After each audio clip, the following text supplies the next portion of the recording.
Il est 14 heures, on va donc commencer. Bonjour à tous, je ne sais pas si vous m'entendez.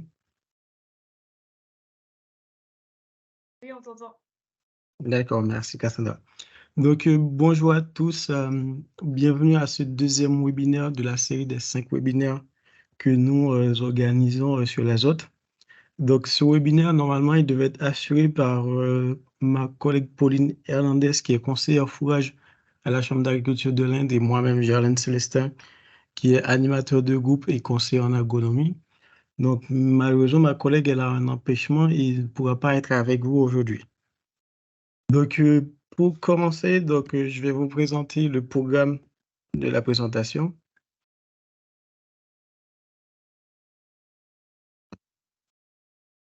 Donc, le programme de la présentation, aujourd'hui, on va vous parler des produits résiduaires organiques. Donc, on va vous présenter leurs caractéristiques et les avantages que cela peut présenter, d'apporter un produit organique dans vos parcelles. On va voir également selon les produits, les périodes d'épandage qui sont conseillées, donc pour essayer d'optimiser l'utilisation de ces produits-là. On va voir également quels sont les leviers qui existent pour aider à choisir son produit organique. Vous allez voir que tous les produits ne sont pas les mêmes, ils n'agissent pas de la même manière.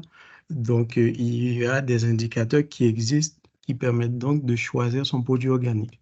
Et une fois qu'on l'aura appliqué, donc on va voir également quelles sont les fonctions qu'on peut attendre de cette application-là.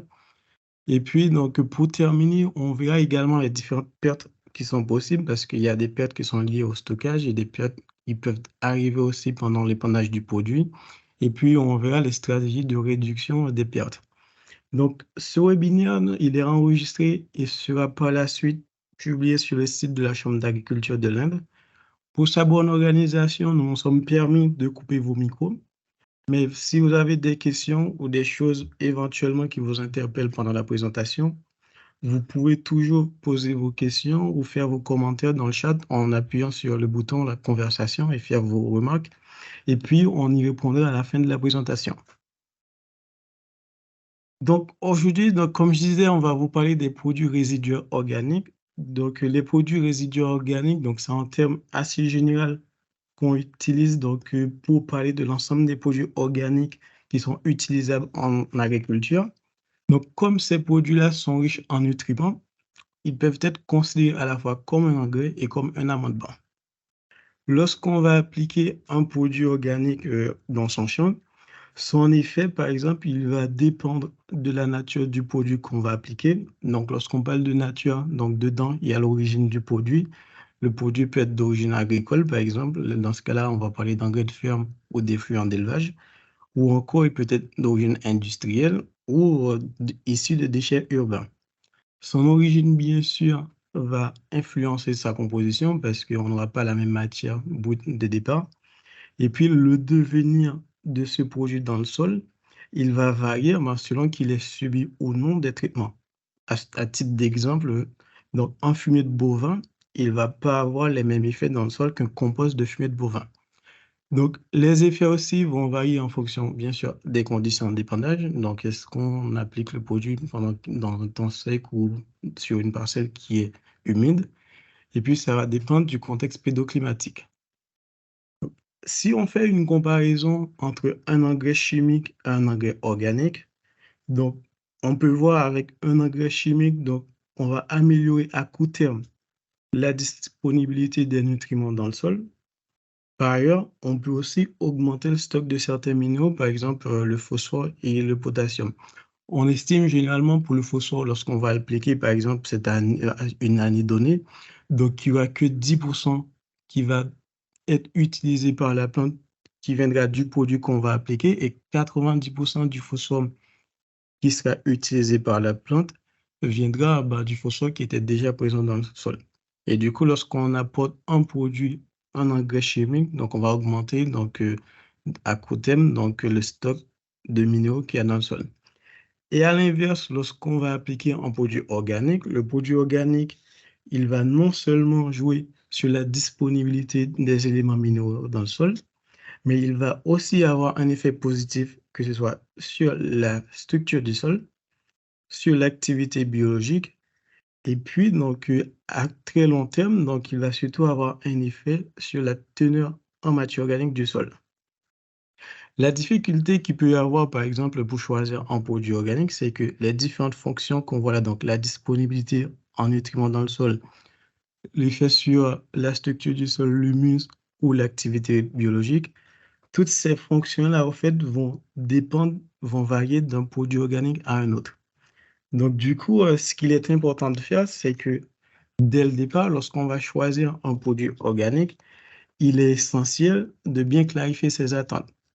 Pour dire, par exemple, est-ce que mon objectif, c'est de prendre un produit qui va plutôt avoir une action, qui va plutôt agir comme fertilisant, ou à l'inverse, je veux plutôt un produit qui va améliorer la structure de mon sol, ou encore on peut toujours se dire, je veux un produit qui va avoir un profil intermédiaire, qui va non seulement fournir des éléments minéraux à mon sol, et aussi donc améliorer ma structure. Donc, par exemple, si on cherche des produits qui vont plutôt fournir de l'azote au sol, là, dans ce cas-là, on est dans ce cadre-là, ici, sur le graphique, on va plutôt aller chercher des produits comme les boues, donc les lisiers, les fientes séchées. Et puis, à l'inverse, si donc, on veut plutôt des produits qui vont augmenter le stock de carbone dans le sol parce que on voudrait améliorer la structure du sol, ou parce qu'on est engagé, par exemple, dans des démarches bas carbone, on va plutôt s'orienter vers des produits qui vont augmenter le stock d'humus dans le sol. Par exemple, dans ce cas-là, on peut utiliser du compost ou du fumier. Donc, le fait d'avoir une idée de tout ça, donc ça peut permettre de définir le type de produit et un peu d'anticiper les effets que le produit va avoir sur le sol et sur la culture.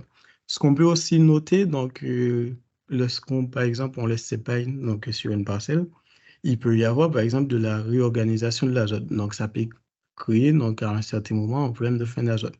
Donc, ça peut nécessiter qu'il y ait un peu d'azote dans le sol pour éviter qu'on ait des problèmes d'apparition de symptômes de carence sur la culture en place. Donc, pour évaluer les intérêts à réaliser des apports de produits organiques sur un sol, donc normalement, il y a plusieurs essais qui ont été réalisés donc, pour évaluer les intérêts. Donc là, moi, je vais vous présenter les résultats d'un essai qui a été réalisé donc, pour évaluer les intérêts des apports répétés d'effluents d'élevage dans une rotation colza-blé-phytique sur un sol limoneux sableux. En termes de caractéristiques, un sol limoneux sableux, c'est un sol qui est plutôt sensible à la battance et qui présente de faibles minéralisations parce que généralement, ce type de sol-là donc, sont très pauvres en matière organique.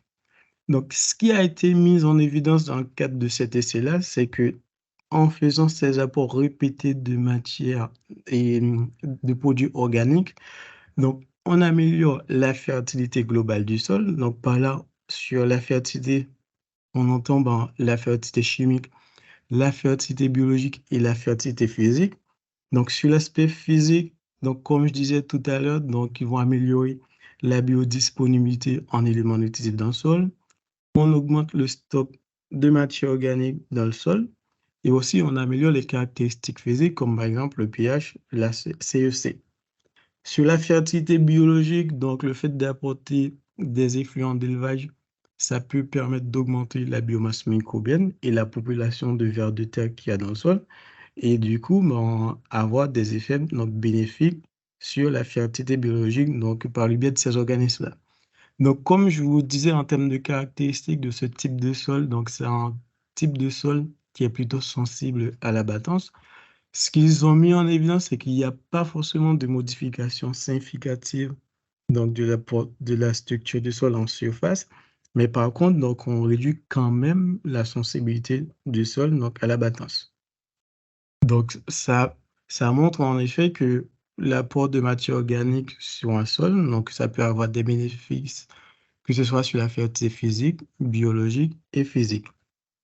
Donc, maintenant que j'espère vous avoir sensibilisé sur les intérêts que cela peut avoir de réaliser des apports de produits organiques sur vos parcelles, on va voir comment est-ce qu'on peut raisonner le choix de son produit organique.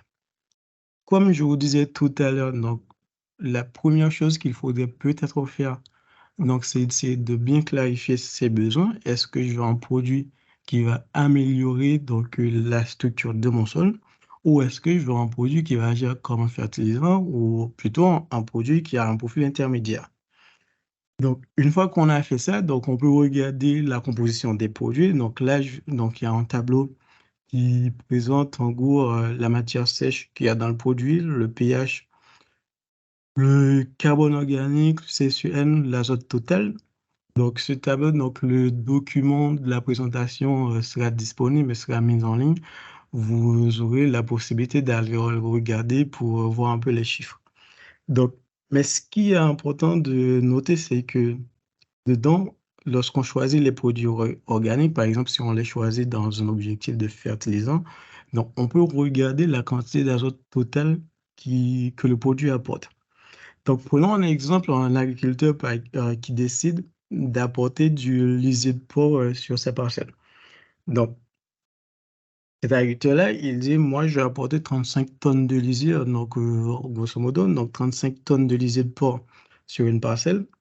Donc, comme l'azote total du lisier de porc, donc il est à 3 kilos au total par tonne de matière fraîche, donc comme vous pouvez le voir ici.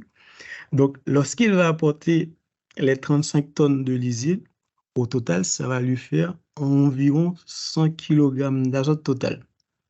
Donc, une fois qu'on a les 100 kg d'azote total, donc ce qui va être important de faire, c'est de regarder les fractions. Donc, ce qui veut dire dans les 100 kg d'azote total qui seront apportés par le lisier de porc, ben, dedans, il y aura 60 qui seront sous forme minérale, donc qui seront tout de suite disponibles pour les cultures en place, et 20% seront minéralisables à court terme, donc dans quelques mois après l'épandage du produit, et à peu près 20% aussi, donc 20 unités, 20 kg d'azote, qui sera minéralisé et disponible après 1 an, 2 ans, 3 ans par exemple. Donc, ce qui est important donc, par rapport à ça, c'est que ben, tous les produits, donc ils n'ont pas les mêmes fractions azotées. Donc, il y a des produits qui vont avoir beaucoup d'azote rapidement disponible pour les cultures et d'autres, par exemple, comme du compost, où vous voyez, il y a très peu d'azote disponible tout de suite.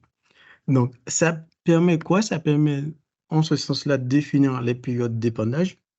Donc, tous les produits organiques qui vont libérer tout de suite de l'azote dès qu'on va les appliquer, eh bien, il faudrait essayer d'apporter ces produits-là, donc tout ce qui est lisier de porc, fiente, lisier, fiente de volaille, tous ces produits-là qui libèrent rapidement de l'azote, lorsque les plantes ont des besoins.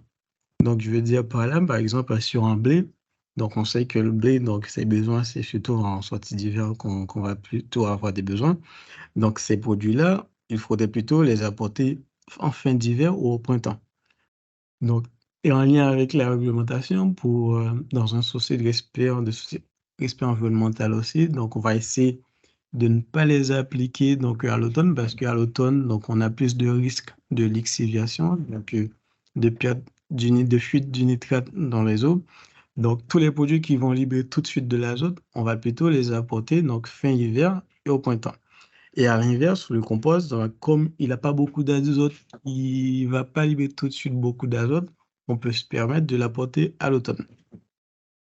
Et donc, comme je vous disais aussi en introduction, le traitement, donc le fait que le produit soit transformé ou non, ça va avoir une influence sur son comportement. Donc, vous pouvez aussi voir, par exemple, du lisier et fiente de volaille, il n'a pas la même fraction azotée qu'un fumier de compost de volaille. Donc, le lisier va avoir 50% de l'azote qui sera tout de suite disponible. Et puis, à l'inverse, dans le fumier qui est composté, il va avoir que 10%. Donc, ça montre que selon le produit, on va pas. Donc, c'est pas pareil, les produits, ils n'ont pas la même dynamique dans le sol. Donc, ce qui aussi a été regardé, en fait, c'est que lorsqu'on va appliquer un produit organique, donc un produit organique, malheureusement, c'est pas comme un engrais chimique qui globalement est tout de suite disponible. Donc, il faut dans certains cas qu'il soit minéralisé. Donc, il y a des études qui ont été faites pour regarder quels sont les facteurs du sol qui vont influencer la minéralisation du produit. Donc, ce que les chercheurs ont démontré, en fait, c'est que la texture du sol, elle va jouer un grand rôle dans la minéralisation du produit. Donc, c'est surtout ce qu'ils avaient surtout mis en évidence, c'est l'argile. En fait, le sol qui est argileux, donc l'argile, il a tendance, entre autres, à protéger la matière organique de la minéralisation. Donc, ce qui veut dire que la minéralisation, elle sera beaucoup plus lente dans un sol qui est de type argileux. Donc, pareil, la teneur en matière organique liée, donc elle a aussi une incidence aussi. La matière organique liée, donc c'est la matière organique qui a été stabilisée ou qui est plutôt évoluée. Donc, à l'inverse d'une matière organique, par exemple, brute, qui, par exemple, comme des fientes, par exemple, c'est beaucoup de matière organique plutôt libre. Donc, la matière organique liée, comme elle est déjà un peu stabilisée, comme elle a subi des transformations par les micro-organismes, donc elle va demander beaucoup plus de temps pour être minéralisée. Et puis, comme pour la minéralisation, donc il faut des bactéries, il faut de l'activité biologique. Donc, on a mis en évidence donc aussi la biologie donc elle intervient. Et donc, pour évaluer donc l'activité biologique, donc c'est pas forcément la quantité de biomasse qui va être importante, mais c'est plutôt le ratio entre la biomasse microbienne et le carbone qu'il y a dans le sol. Donc, on estime globalement que ce ratio-là, il devrait être égal à 2. Donc, si on a beaucoup moins de biomasse microbienne par rapport à la quantité d'azote totale qu'il y a dans le sol, mais la minéralisation, elle va pas bien se faire. Et des fois, du coup, ben, ça veut dire que si on voit que son sol, il minéralise pas forcément bien, donc, on peut regarder est-ce que c'est la quantité d'azote, qu'est-ce que c'est la quantité de carbone total qui est limitante, ou est-ce que à l'inverse, c'est la biomasse microbienne qui est limitante. Et en fonction de ça, ben, ça vous permettra d'agir soit sur la biomasse. Donc, pour la biomasse, pour la favoriser, c'est tous les produits organiques donc, qui vont libérer facilement de l'azote, du carbone, pour enrichir l'activité biologique. Et puis le carbone, pour l'augmenter globalement, c'est les produits, donc comme je vais vous le présenter, ont plutôt des indices de stabilité assez importants. Donc, une fois qu'on a pris en compte tout ça, donc il reste un indicateur quand même qu'on peut utiliser pour choisir le produit. On peut regarder la valeur ISMO. Donc, la valeur ISMO, généralement, lorsqu'on va acheter un produit, donc, on peut le retrouver sur l'étiquette. Donc, il y a une étiquette qui va présenter la valeur ISMO, qui présente le CSEN. Mais la valeur ISMO, donc c'est l'indice de stabilité des matières organiques, elle apporte plus d'informations que le simple rapport CSEN. Donc, ce qu'on va regarder dedans avec la valeur ISMO, donc je vais prendre un exemple des digestats. Donc, si vous regardez ici, donc globalement, avec du digestat, donc on est à 80 ou à 100%. Donc, on a une valeur d'ISMO qui tourne autour de 80 à 100%. Ce qui veut dire, lorsqu'on va apporter du digestat sur un sol, 80% voire 100% du produit qu'on va apporter, il va aller directement former l'humus du sol. Donc, il ne sera pas minéralisé pour fournir, par exemple, de l'azote aux cultures, mais il va plutôt entrer dans le stock d'humus. Et du coup, la question qu'on peut se poser par rapport à ça, donc, pour des personnes qui souhaitent, comme je le disais, donc apporter un produit qui va plutôt agir comme un fertilisant, apporter du digestible plutôt solide, ce n'est pas forcément le bon produit qu'il faut apporter. Mais si, comme je disais, on veut agir sur la fertilité et sur la teneur en matière organique du sol, donc on peut bien apporter du digestible pour augmenter le stock de matière organique. Et aussi, donc, on peut regarder la texture du sol. Si on a un sol qui est déjà de type argileux, qui a déjà tendance à augmenter le stock de matière organique, parce que l'argile, il protège la matière organique, apporter du digestable, c'est peut-être pas forcément non plus donc, la meilleure stratégie, parce que dans un type de sol qui est argileux, donc on a plus besoin de l'énergie pour favoriser l'activité biologique et pas forcément donc d'augmenter le stock de carbone. Donc, pour terminer là-dessus, donc, j'espère vous avoir montré que la matière organique ou le fait d'apporter des produits organiques, ça va favoriser, ça va augmenter le stock de matière organique et que la matière organique, ou plutôt les matières organiques, donc elles sont au centre de la fertilité du sol. Donc, elles vont agir sur la biologie, sur la disponibilité des éléments minéraux et également sur la structure physique du sol. Donc, en conclusion pour cette première partie, donc, ce qui peut être important de faire, c'est lorsqu'on va apporter des produits organiques sur un sol, donc, c'est essayer d'équilibrer les apports, c'est apporter des produits à faible valeur ISMO, donc ce qui veut dire des produits qui vont être minéralisés assez rapidement et des produits à forte valeur ISMO. Donc, c'est ne pas tout le temps apporter un produit qui va être tout de suite minéralisable ou à l'inverse, un produit qui va prendre beaucoup de temps. C'est essayer de faire un apport équilibré. Donc, dans les types de sols à texture grossière, donc tout ce qui est sable, limon, donc c'est des sols aussi donc, qui minéralisent très rapidement. Donc, il faut entretenir le stock d'humus lié, donc apporter de la matière organique à forte valeur ISMO. Donc, on peut apporter du digesta par exemple. Puis, donc, il faut préserver les ressources de matière organique active. Il faut stimuler la vie biologique du sol. Donc, on a besoin de la vie biologique pour minéraliser les produits organiques qu'on va apporter au sol. Et puis, ça permettra du coup d'améliorer la disponibilité des éléments minéraux. Donc, pour terminer la présentation, je vais maintenant vous parler des pertes qui peuvent se produire lorsqu'on va épandre et lorsqu'on stocke des produits organiques. Donc, déjà, ce qu'on peut voir là, donc, une étude qui a été faite par Valis. Donc, il montrait, par exemple, lorsqu'on dispose donc en produits organiques en tas, juste comme ça, donc on peut avoir des pertes par volatilisation, donc on peut avoir de la dénitrification et ça représente globalement 36% de pertes. Ce qui veut dire, là, c'est des pertes d'azote. Donc, là, tout à l'heure, lorsque je vous disais, donc, si on apporte 35 tonnes de lisier, on va globalement apporter 100 kg d'azote. Donc, si on ne fait pas attention bon, après c'est du lisier, mais plutôt dans le cadre du compost, donc il peut y avoir déjà des pertes qui peuvent arriver pendant le stockage du produit et aussi pendant l'épandage, ça, vous allez le voir. Donc, pour essayer de limiter ces pertes, donc, ce qu'ils ont fait comme essai, donc, ils ont couvert donc, le tas. Donc là, ils ont permis de réduire la quantité de pertes. Donc, on est passé de 36 à plutôt 28. Et après, ils ont non seulement couvert le tas et puis ils l'ont compacté. Donc, ça a permis, bon, là, on a un bien meilleur résultat. Donc, on est passé de 36% à que 8% de perte. Après, l'inconvénient de ça, c'est que certes, on limite les pertes d'azote par volatilisation. Donc, on agit sur on a un bon, comment dire, empreinte gaz à effet de serre. On limite les émissions de gaz à effet de serre. Par contre, on va quand même produire beaucoup plus de méthane. Donc après, il faut voir, ben, faut essayer de trouver un compromis.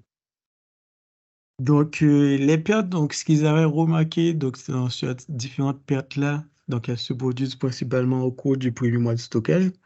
Donc 97 à 100% pour la volatilisation d'ammoniac et puis 41 à 50% sous la forme de protoxyde d'azote sous la forme d'N2O. Donc, comme je vous disais, donc, il peut y avoir des pertes pendant le stockage, mais aussi pendant l'épandage du produit. Pendant l'épandage du produit, ça, c'est un essai donc, qui a été réalisé sur des digestables, qui a été donc, épandu avec un épandeur à Pandia. Donc, ce qu'ils ont démontré, c'est que déjà là, donc, il y a trois périodes. Donc, il y a le printemps 2017, printemps 2018. Donc, j'imagine que la météo à cette époque-là n'était pas pareille. Et puis, donc, il y a eu été 2016 aussi. Généralement, en été, il fait beaucoup plus chaud qu'au printemps.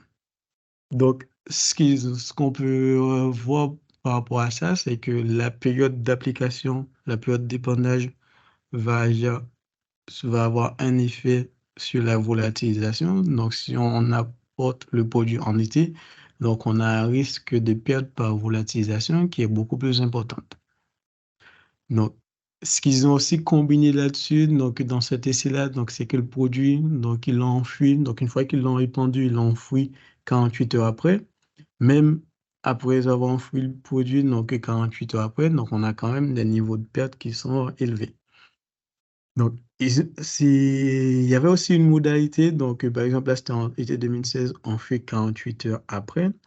Et là, c'est à peu près la même chose, la même période, mais enfouissement tout de suite, donc après avoir épandu le produit. Là, ce qu'on peut regarder, moi, c'est ce qu'on peut voir, c'est que on a diminué, donc de beaucoup plus que la moitié, donc la quantité d'azote donc perdue par volatilisation.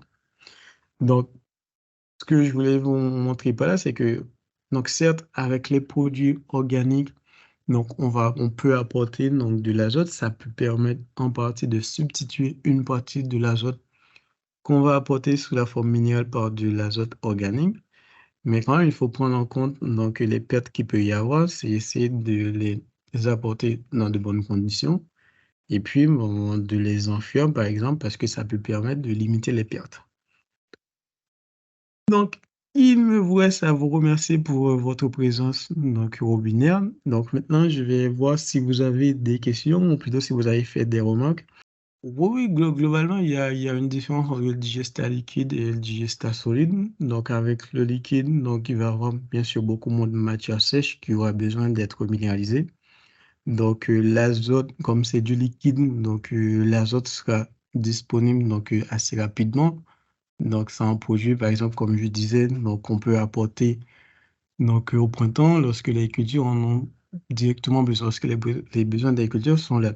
Et à l'inverse, le digestat solide, il est beaucoup plus stable, donc il a déjà subi des processus de transformation. Donc, les organismes du sol, les bactéries vont dépenser beaucoup d'énergie pour les minéraliser. Donc, c'est un produit qui est beaucoup plus stable. Ça va augmenter le stock de matière organique dans le sol. Et à l'inverse, le digestat liquide, c'est plutôt un fertilisant.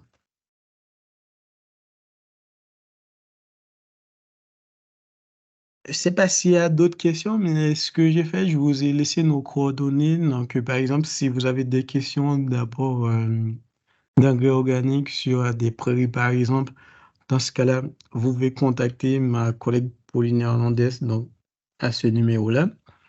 Donc, si vous avez des questions, par exemple, si plus tard vous avez des questions sur les cultures, sur l'apport sur des cultures, donc vous pouvez me joindre à ce numéro-là, donc 02 54 61 61 45. Et donc, en temps, pour terminer, ce que je me permets de faire, c'est que mercredi prochain, donc le 22 novembre, donc on va avoir une autre présentation sur comment piloter sa fertilisation. Donc, mes collègues Patrick et Thierry vont vous présenter les outils que vous pouvez utiliser pour optimiser votre stratégie de fertilisation, pour éventuellement donc réduire vos charges lorsque vous achetez des engrais et comment les appliquer au bon moment. Et ça peut vous permettre aussi de réduire la quantité d'azote que vous allez appliquer. Donc après, ça dépend de quel outil que vous utilisez, mais ils vous présenteront des outils qui vont vous aider. S'il n'y a pas d'autres questions, je vais vous remercier pour votre présence. Et comme je l'avais dit, dans tous les cas, donc, la présentation est enregistrée et sera publiée sur le site de la Chambre. Donc, vous aurez accès donc, à la présentation. Et si vous avez des questions, n'hésitez pas à nous contacter. Merci beaucoup à vous.